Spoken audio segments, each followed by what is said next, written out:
Rasty McGibbon with Liberty University Women's Division II head coach Rena Leone. Rena, thanks for coming on 5 Minute Major. Happy to be here. 4 years as head coach, 7 years total coaching staff at Liberty Division II Women's. Yep. And it culminates coming to St. Louis for the national tournament. How special is it for you as a former player, now as a coach, to be here? It's emotional. It's so exciting to see the program grow. Whenever I first came back to the program, we had a couple women's players drop from Women's 1. So we had a stronger team, so we made nationals. And then after that, we kind of, I don't want to say petered out, but we had a couple years of not having the strongest players. We had a great team chemistry, but not the strongest on-ice presence. So now we have that chemistry and the on-ice presence. So it's nice to see the program grow, but we also have remain Christ-centered as well. So it's nice to see us grow, have the strong players, but also be more focused on Christ and having a great team atmosphere as well. Not only have you made it to nationals, which I'm sure has been a goal for several years, you have come and gotten a win at nationals. And if the pool play gods maybe had been in your favor, you potentially, there was opportunity to maybe make it out of your pool. Yeah. Tell me how special that win was for you ladies yesterday. That's our first national win as a program. So did it feel like you won the championship? Kind of, yeah. I don't know if the girls really knew that was our first win. Right. Because when we came here the first time, we had a tie against Boston College. Okay. So, but yeah, it just, for them to come back after such a horrible second period and kind of battle it out, yeah, it felt like we did what we needed to do while we were here, but today is just going to be a fun, energetic game. They're just excited to play hockey, which is great because then this hopefully will carry over into next year, and they now know what it feels like to be here, but they know now the importance of pool play in that first game. So, and I don't necessarily mean this in a negative way. I mean it for what it's worth. You live as Division II in the shadow of one of the probably the most successful ACHA women's program in the whole country. Yep. How do you manage that dynamic? For the past several years, I've called us the little sister that gets beat up because they can't take on the big sister. Right. And that's how it's felt. We've had a lot of adversity the last several years. We made nationals the COVID year, but it got canceled. Then we were at that 5th spot last year and got bumped because of an auto bid.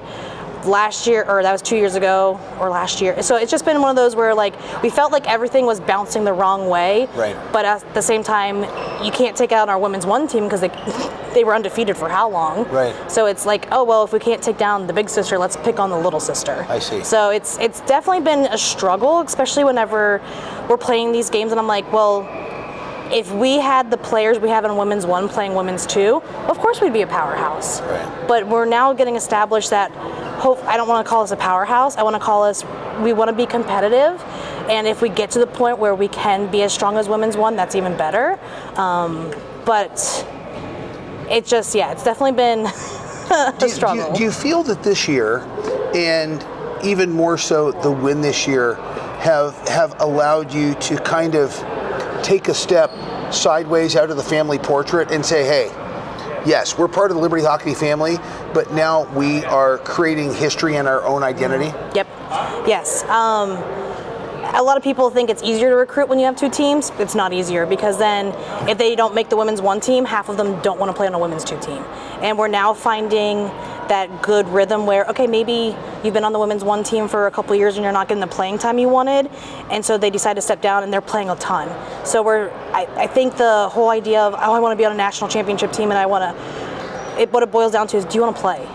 And those players have been crucial and been an amazing addition to our team.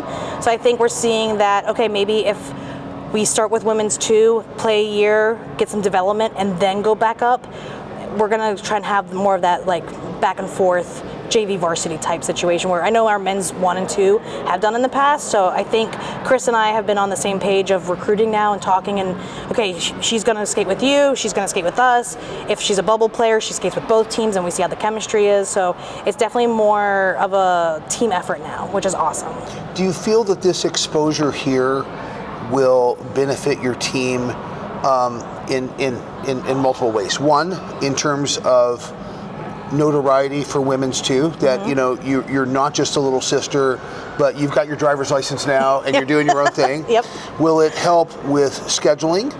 Will it also internally let ladies at Liberty know that have interest in hockey, or maybe have taken a step away from the game, that hey, I don't have to make D1 to play competitive hockey. Yep. I can come and skate with D2. And I'm finding in the South, hockey is growing so much that, like, Tampa's a great example. A lot of AAA players who want to go to Florida to play hockey are like, oh, I can play hockey, or I can go to school and play hockey. So I think more people are realizing you can go south and play and be competitive. We have our first AAA player that we recruited on our team.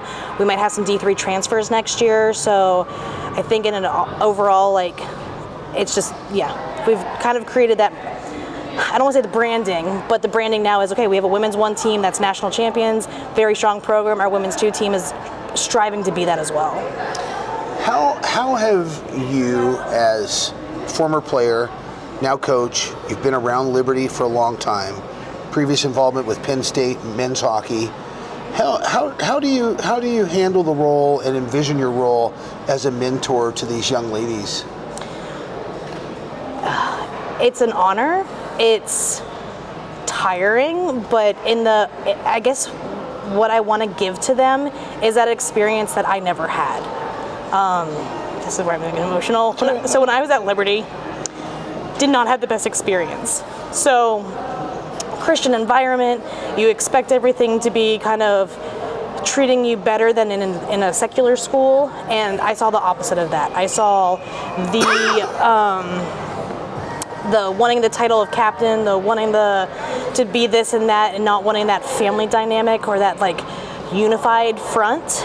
And that's what I want to give to these players. A lot of these players have come from, and this is nothing personal, either a bad coaching situation, a bad team dynamic, and to be able to give them a place where they know that they're valued, and that, yeah, if they have a bad day, that's fine. So it's to be able to give them a place to grow and to excel, but to know that no matter what, they're loved, has been a blessing. So it's definitely something I wish I could have had, and that's what I strive for every time I do any decision making for this team is, okay, if I was still playing, what would I want my coach to do for me?